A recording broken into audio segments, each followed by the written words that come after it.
Baik, hari ini generasi Indonesia sudah mengalami pergantian tongkat estafet. Makin banyak anak muda yang memegang kepemimpinan di Indonesia. Menteri kita Mas Nadiem Makarim adalah generasi milenial juga. Jadi ini menarik untuk kita perbincangkan bagaimana generasi muda Indonesia sudah memegang tongkat kepemimpinan. Assalamualaikum warahmatullahi wabarakatuh. Selamat datang pemirsa di Kiswah Sore dari TV 9 Nusantara. Dan hari ini kita punya program spesial karena kita akan berbincang dengan Profesor Widodo, Rektor Universitas Brawijaya Malang, dan juga Habib Hussein Jafar Al-Hadar. Selamat datang Habib di Malang. Dan gini luar biasa karena saking khususnya kita menggunakan ruang rektor di Universitas Brawijaya. Baik pemirsa, hari ini kita akan membincang bagaimana Indonesia mengalami kebutuhan yang besar pada peran anak muda. Untuk itulah kita akan membincang bahwa masa depan Indonesia akan banyak dipegang oleh generasi muda. Maka mari kita ngobrol-ngobrol santai dengan Profesor Widodo dan juga Habib Hussein Jafar Al-Hadar. Jelas kita akan mulai tentang kenapa UB itu perlu mengadakan acara yang melibatkan mahasiswa dalam memberdayakan desa atau mengabdi di desa, Prof. Widodo. Mungkin Prof. Widodo bisa menyampaikan. Ya, terima kasih. Seperti tadi yang disampaikan bahwa Indonesia ini akan menyongsong bonus demografi. Indonesia emas yang kita harapkan akan segera terwujud. Dan sebagaimana kita ketahui bahwa tahun 2030 sampai 2045 kira-kira kan kita generasi muda yang aktif bekerja itu menjadi tertinggi di Indonesia. Dan untuk itu kita sebagai perguruan tinggi perlu menyiapkan.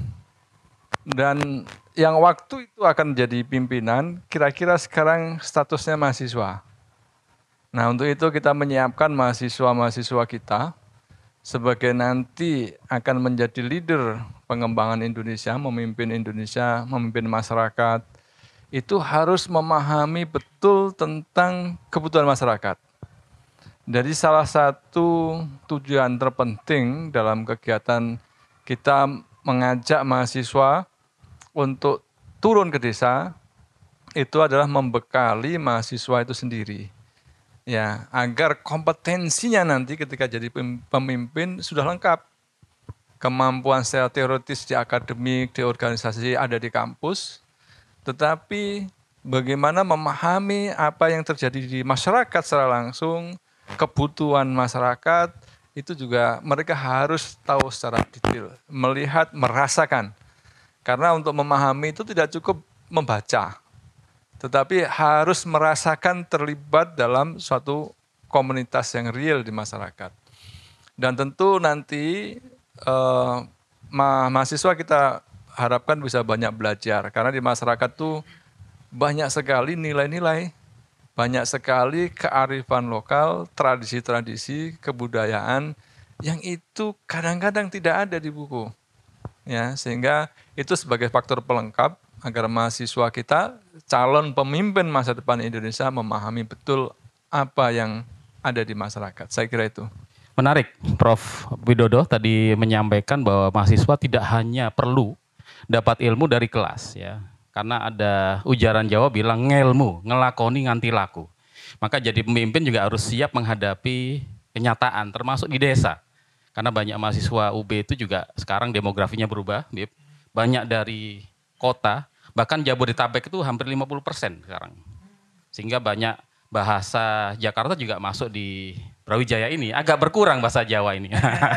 Nah, tadi Prof. Widodo menyampaikan bahwa mahasiswa perlu belajar bahkan dari desa, dari masyarakat langsung. Nah, sekarang sebelum ke Habib Ja'far, saya ingin mengkonfirmasi ke Prof. Widodo, kenapa sih kok mendatangkan Habib Ja'far di acara ini untuk persiapan memberangkatkan mahasiswa membangun desa, Prof? Ya, ini pertanyaan yang sangat bagus. Jadi kita berusaha untuk mencari ketika kita berkomunikasi dengan mahasiswa, anak-anak ini tidak milenial lagi, generasi Z. Generasi Z. Prof. Ya, generasi Z. Dan generasi Z ini hidupnya sudah nggak lepas dari gadget. Ya, sosial media menjadi sehari-hari. Sehingga kita mencari sosok-sosok yang menjadi pengaruh, influencer yang ada di kelompok-kelompok kaum muda. Dan itu beliau, ya, di antaranya beliau. Tetapi kan tidak hanya influencer saja, tetapi kita juga melihat bahwa pemikiran-pemikiran beliau cocok sekali dengan kebutuhan generasi muda. Yaitu di antaranya ya harus memahami tentang budaya, memahami tentang keberagaman yang baik, kebinekaan, dan juga tentu kalau dari segi agama ya, itu juga beliau ada. Nah, kira-kira itu salah satu alasan. Karena kecerdasan sekarang itu kan nggak cukup IQ, nggak cukup emosional, ya, tapi ada spiritual juga, ya, dan kemudian adaptif juga. Nah, ini menjadi bagian penting karena saya pengen bahwa yang memberikan masukan kepada generasi muda itu satu frekuensi, kira-kira begitu. Terima kasih. Nah, sekarang ke Habib nih. Oke. Tadi Pak Widodo bilang bahwa Habib ini adalah panutan, bukan panuan loh bro. Panutan dari generasi Z bahkan. Prof. Widodo tadi nyebut bahwa banyak juga, dan dibuktikan tadi di lapangan banyak mahasiswa UB mengidolakan Alhamdulillah. Habib Ja'far sebagai wali YouTube, bukan wali kutub ya. Nah sekarang, Bib, Indonesia ini kan kayak di UB juga, itu sangat multi mental, multi etnis. Banyak mahasiswa kami dari luar Indonesia bahkan. Tapi kita ke Indonesia sendiri. Kita memiliki banyak keragaman etnis. Ada bahasa juga di situ. Agama juga. Tadi yang hadir di pemberangkatan UMD juga non-muslim juga hadir. Lantas bagaimana Pancasila bisa menjadi perekat ini semuanya, Bib? Gitu. Kok bisa kita ini menjaga perbedaan ini agar nggak pecah itu dengan satu ideologi Pancasila itu? Dan ini lagi bulan Juni kan, bulan Pancasila gitu. Iya, sebenarnya Pancasila itu kan warisan terbesar bangsa ini dari tokoh-tokoh pendiri bangsa ini, founding fathers, yang mereka sedari awal merumuskan Pancasila itu tidak dari keseragaman, melainkan dari keberagaman. Sidang-sidang yang kemudian menghasilkan Pancasila itu dihadiri oleh lintas etnis, lintas agama, bahkan lintas pandangan di internal umat Islam itu sendiri. Ada tokoh NU, tokoh Muhammadiyah yang juga hadir di sidang-sidang yang akhirnya melahirkan Pancasila itu sendiri. Karena memang sedari awal keterlibatan keragaman dalam membentuk Pancasila ini begitu kuat, sehingga Pancasila itu memang lahir dari satu pemikiran yang bukan hanya toleran tapi beragam. Dia merangkum keragaman tersebut menjadi satu hal yang saya yakini bukan hanya lantaran kecakapan intelektual. Seperti tadi disinggung oleh Prof. Widodo, itu saya yakin seyakin-yakinnya hasil dari kecakapan spiritual dari masing-masing tokoh agama, baik muslim maupun non-muslim, dan dari cita-cita luhur bersama sebagai bagian dari bangsa untuk betul-betul menjaga keragaman Indonesia, bukan dalam keseragaman, tapi dalam satu ikatan persatuan yang berbasis kepada kesatuan. Jadi titik persamaannya apa? Bukan mau menyamakan, tapi mencari titik samanya itu mana, dan itulah kemudian Pancasila yang menjadi identitas pertama dan utama kita, dan itu terus dikuatkan sampai kemudian misalnya Muhammadiyah dan NU pada beberapa tahun setelah itu menerima Pancasila sebagai asas tunggal, dan karenanya kita berharap sebagaimana Pancasila itu lahir sebagai value, maka sekarang juga diyakini, dipegang dan dipahami sebagai value, bukan hanya sebagai slogan, bukan hanya sebagai hafalan. Kita ingin Pancasila itu betul-betul dipahami oleh generasi muda, karena kalau tidak, kalau sebatas itu menjadi slogan, yaitu tidak akan efektif untuk menjaga persatuan kita. Nah, PR-nya adalah apakah Pancasila cuma jadi slogan bagi mahasiswa sekarang? Kita masih membincang bagaimana generasi muda menjadi pemimpin Indonesia masa depan, karena kita melihat ada fenomena menarik bahwa makin banyak bidang-bidang kehidupan kita itu membutuhkan anak muda, ya Bib ya gitu. Habib ini juga mewakili generasi muda yang tampil dalam bidang dakwah juga. Prof Widodo ini termasuk juga rektor yang termuda yang bisa kita lihat dari daftar rektor di Universitas Brawijaya yang masih muda. Prof Widodo masih umur berapa, Prof? 30, Prof ya? Wah, itu pertanyaan yang haram itu. Oh, 17 tahun. Semoga tidak dibalik. Nah, Beb, ada ujaran di Arab bilang subhanul yaum rijalul ghat gitu kan. Ini kan relevan sekali karena mahasiswa itu juga di masa mendatang akan menjadi pemimpin. Tapi Pancasila juga selama ini kita kenal lebih sebagai hafalan. Bisa nggak sih pandangan-pandangan bangsa ini kayak diintisarikan dalam Pancasila itu dikenal mahasiswa dan juga diinternalisasi dalam mereka? Iya, kita ingin sebenarnya bangsa ini dipimpin oleh nilai. Kita tidak ingin generasi muda itu hanya terjebak kepada sosok atau identitas. Nah, ini problem kita dalam mencari pemimpin. Seringkali kita terjebak kepada sosok atau sekedar identitas. Padahal yang utama itu adalah substansi, value. Kita ingin bangsa ini dipimpin oleh Pancasila yang merangkul segala bentuk kebinekaan. Sehingga karenanya kita ingin pemimpin itu mereka yang memiliki gagasan yang bukan hanya visioner, tapi juga berbasis kepada nilai-nilai yang kita pegang bersama, yaitu Pancasila. Dan untuk generasi muda itu memang tantangan. Sebagaimana agama sering hanya menjadi warisan, sebagaimana agama sering hanya dipahami sebagai ritual, maka begitu juga Pancasila seringkali hanya dijargonkan, hanya dinilai sebagai sesuatu yang sakral, yang sakti, tapi tidak pernah kita pertama pahami. Bahkan kadang hafal juga enggak gitu, anak muda. Yang kedua, internalisasi. Yang ketiga, eksternalisasi. Nah, ini problem di berbagai lini ada.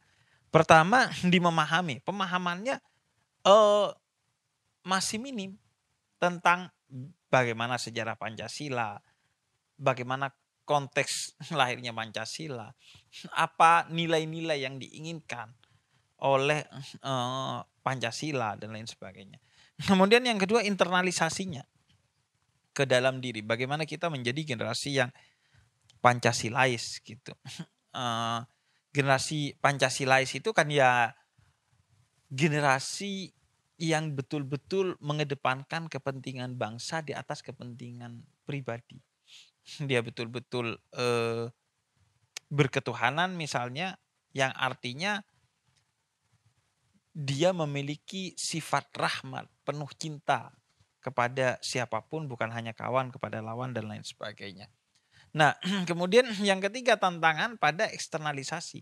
Bagaimana pola pengajaran Pancasila di sekolah-sekolah, di kampus-kampus, atau di media-media yang memiliki peluang untuk kita mengajarkan Pancasila. Nah, itu kan masih belum menjadi concern. Dakwah Pancasila itu kan masih belum menjadi concern. Termasuk dalam konteks agama kan.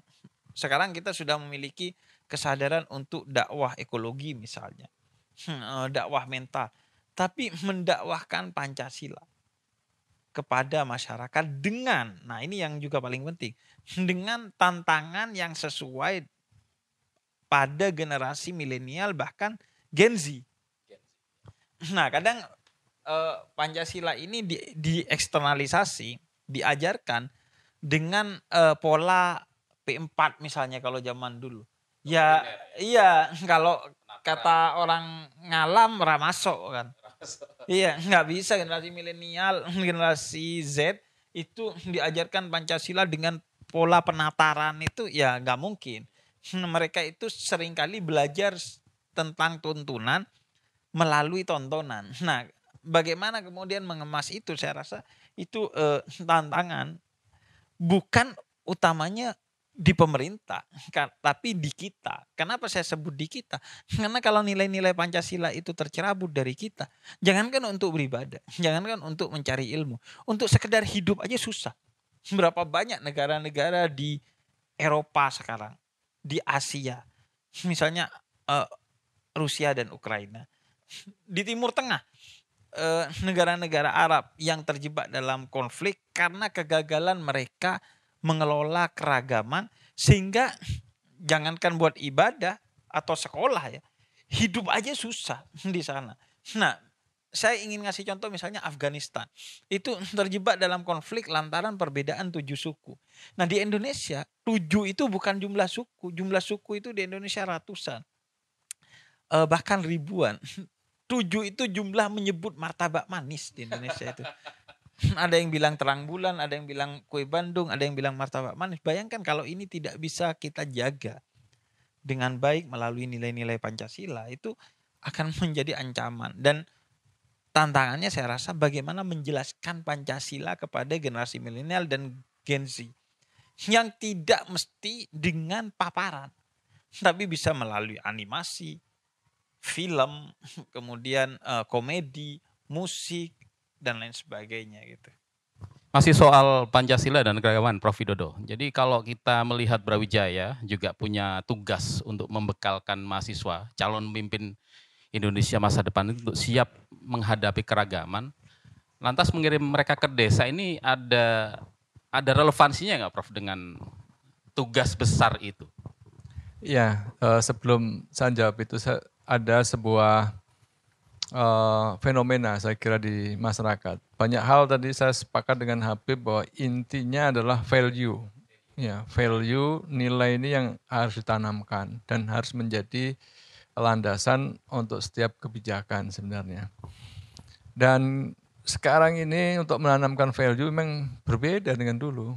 Ya, apalagi sekarang masyarakat ini sudah kehilangan kepercayaan terhadap media-media mainstream, ya media-media formal. Kita bisa melihat tuh media-media formal itu sudah mulai banyak yang berguguran, ya.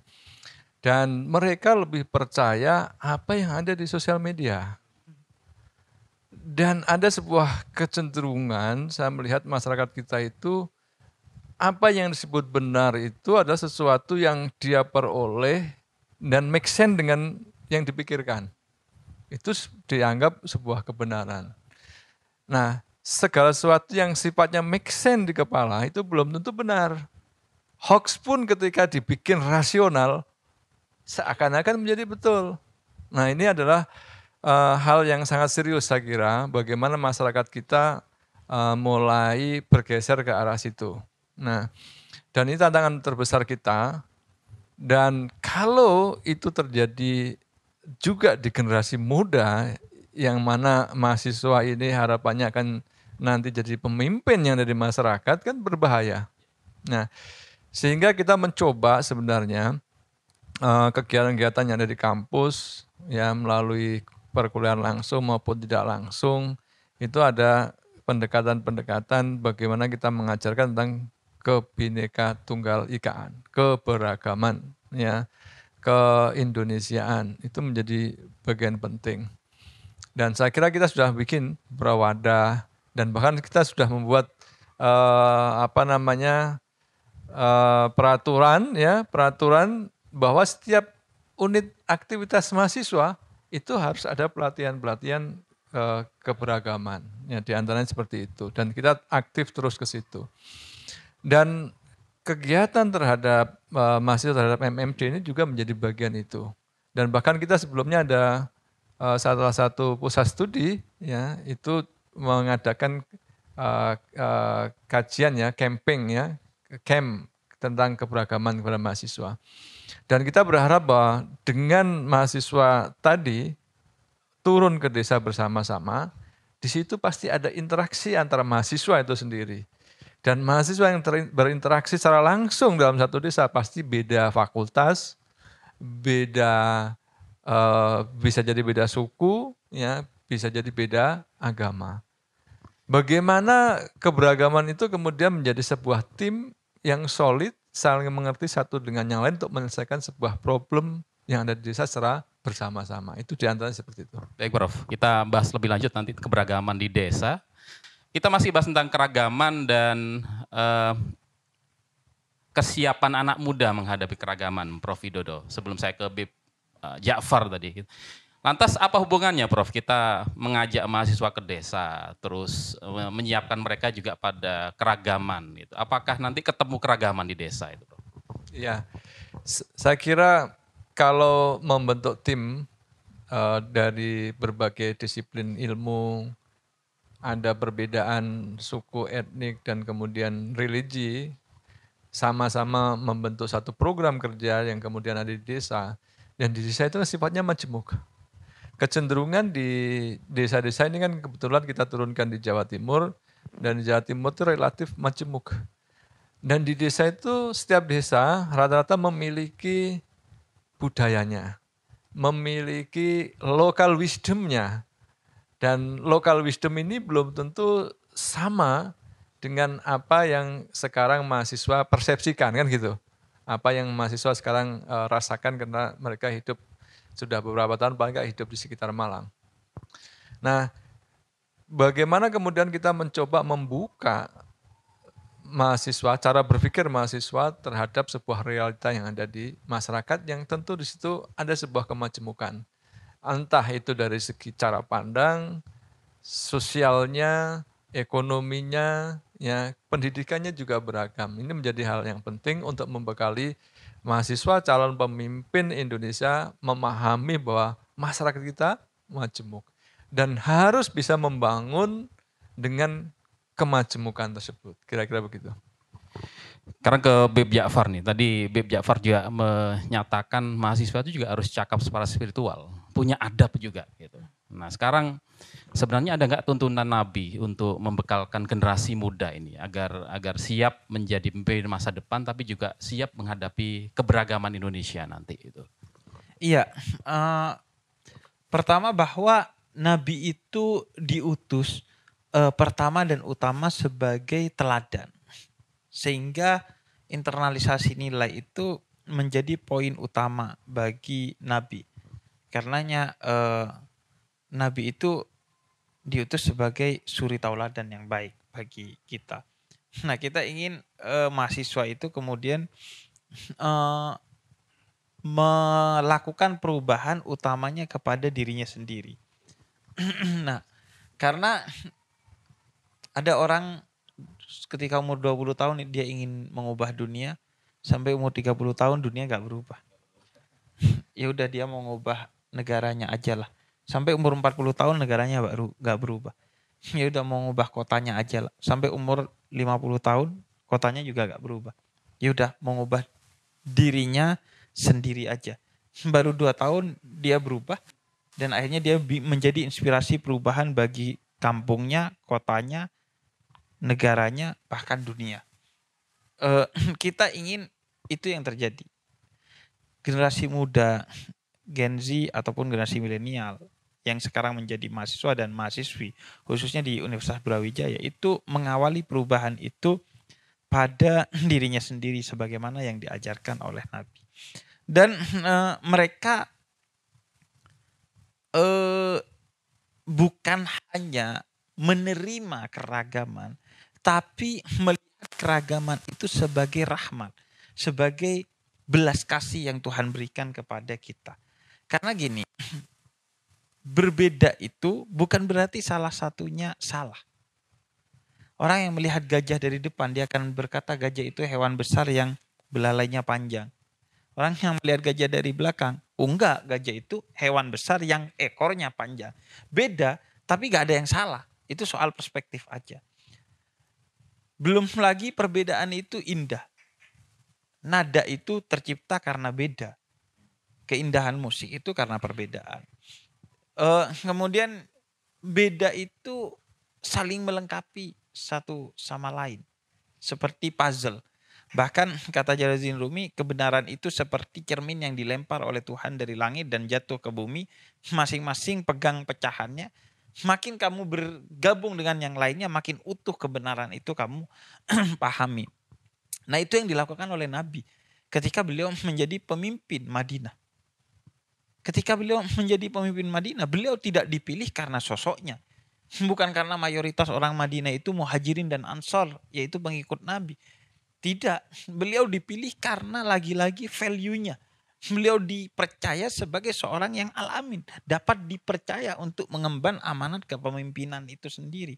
Dan ketika beliau terpilih, beliau tidak memimpin atas dasar hanya keislamannya. Tapi beliau bikin yang namanya Piagam Madinah. Yang bukan hanya bernilai Islam saja, tapi bernilai universal. Sehingga Piagam Madinah itu menjamin kehidupan siapa saja yang dia mau tunduk kepada hukum-hukum yang dibangun untuk kebaikan bersama. Apapun agamanya, apapun sukunya, asalkan tidak menyebabkan kekacauan, tidak mengancam harkat, martabat, harta, dan darah serta nyawa orang lain, silakan hidup. Yang penting mereka mau hidup tertib di sana, mau membayar pajak, jizyah, zakat, dan lain sebagainya. Ya sudah, mereka dilindungi. Bukan hanya yang muslim, yang non-muslim. Begitu juga sebaliknya. Mau muslim, kalau dia mengancam keutuhan Piagam Madinah, dia harus dihukum. Puncaknya ketika Nabi katakan, kalau Fatimah putri saya mencuri, saya yang akan memotong tangannya, kata Nabi. Dan puncak di sisi yang seberang, ketika gubernur Mesir itu mau menggusur rumah seorang Yahudi karena ada proyek pembangunan masjid, dan kemudian orang Yahudi itu mengadu kepada Khalifah Umar bin Khattab. Kemudian Sayyidina Umar bin Khattab mengirimkan tulang yang digaris dengan pedangnya kepada gubernur Mesir pada saat itu, yang bermakna tegakkanlah kelurusan dalam keadilan itu sampai tulang-tulangmu. Walaupun dia Yahudi, dan akhirnya rumah Yahudi itu tidak digusur karena pembangunan masjid. Jadi kita diajarkan bagaimana kepemimpinan itu di atas segalanya. Ketika seorang jadi pemimpin, apapun backgroundnya, maka dia harus menjadi pemimpin bagi siapa saja. Walaupun dia lahir dari orang Jawa, dia harus menjadi pemimpin bagi siapa saja. Walaupun dia lahir dari satu kelompok, satu pandangan, satu agama, ketika dia jadi pemimpin, dia harus mengabdi kepada siapa saja.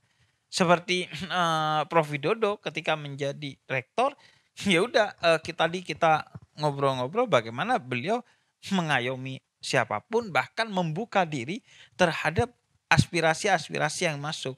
Misalnya tadi kita sempat ngobrol, mungkin enggak ya UB ini buka jurusan atau fakultas filsafat. Kata Prof. Widodo, wah sangat mungkin. Kalau memang itu dibutuhkan oleh masyarakat dan kemudian ada yang akan mengabdi, kenapa tidak? Terbuka untuk itu. Nah itulah kepemimpinan. Kalau buka filsafat, daftar lagi nggak Bib nanti ke UB gitu? Kayaknya S3 saya di UB. Tapi masalahnya saya S1 aja gak diterima di UB saya. Saya mau masuk UB gagal waktu itu karena. Tapi sekarang langsung diterima Bib, tanpa seleksi gitu. Nah itu yang salah kalau nerima tanpa seleksi berarti salah. Iya, tidak Pancasilais, harus tetap diseleksi dan nyatanya gak lulus waktu itu. Itu mungkin. Dan kita masih berbincang dengan Prof. Widodo dan Habib Ja'far tentang generasi muda dan masa depan Indonesia yang di tangan mereka. Tapi sayangnya kita sudah di penghujung acara ini. Sebelum berakhir, masih kita ingin dengarkan pandangan dari Bib Ja'far dan juga Prof. Widodo tentang bagaimana sih peran generasi muda dalam membangun Indonesia di masa mendatang karena mereka adalah calon pemimpin Indonesia. Silakan Prof. Widodo terlebih dahulu. Ya, terima kasih. Jadi tantangan bangsa Indonesia ke depan semakin sulit ya saya kira. Di antaranya adalah karena populasinya juga meningkat sehingga kebutuhan pangan, energi itu juga semakin tinggi. Kesehatan juga di antaranya.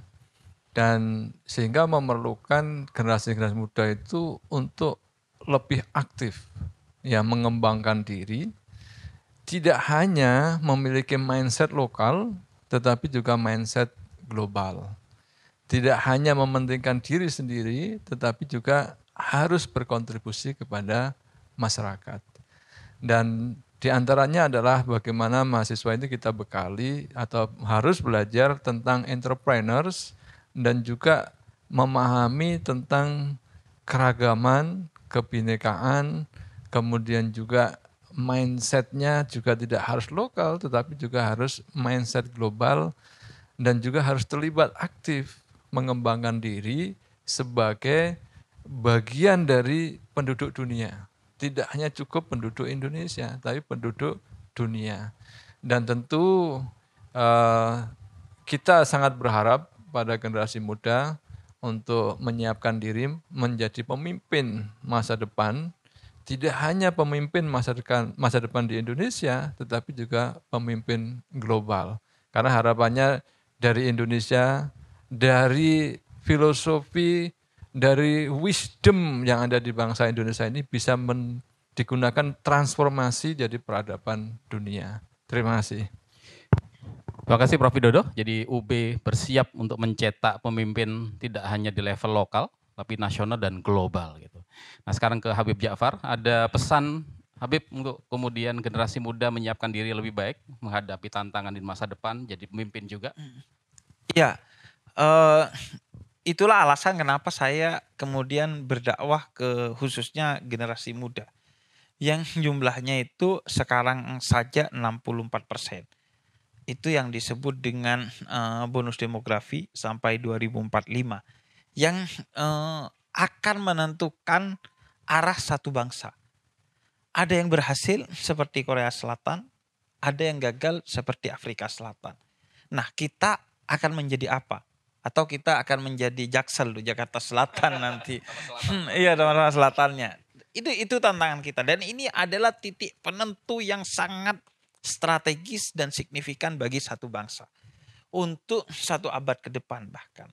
Apakah kita akan berhasil atau gagal? Karena itu pemimpin di level manapun, dari level nasional sampai level-level desa atau bahkan sampai level-level yang lebih kecil, termasuk pada setiap pribadi, itu harus menyiapkan ini agar bisa menyelesaikan tantangan ini secara husnul khotimah lah, secara baik. Nah, kemudian apa yang menjadi dakwah saya untuk mereka, lantaran tantangan mereka itu jauh lebih besar. Kalau generasi kolonial itu kayaknya nggak usah didakwahi oleh saya karena sudah ada pendakwah yang sangat powerful, yaitu malaikat maut. Umur itu sudah mendakwai mereka, dan mereka hanya sedang menjalani sesuatu untuk purna tugas. Nah, tapi penentu utamanya kan anak mudanya ini. Seperti yang tadi disinggung oleh Prof. Widodo, mereka yang akan menjadi pemimpin masa depan. Mahasiswa dan mahasiswi yang sekarang di UB itu yang akan menjadi pemimpin 10-20 tahun ke depan yang akan mengisi pos-pos strategis di level pemerintahan dari nasional sampai aparatur paling kecilnya.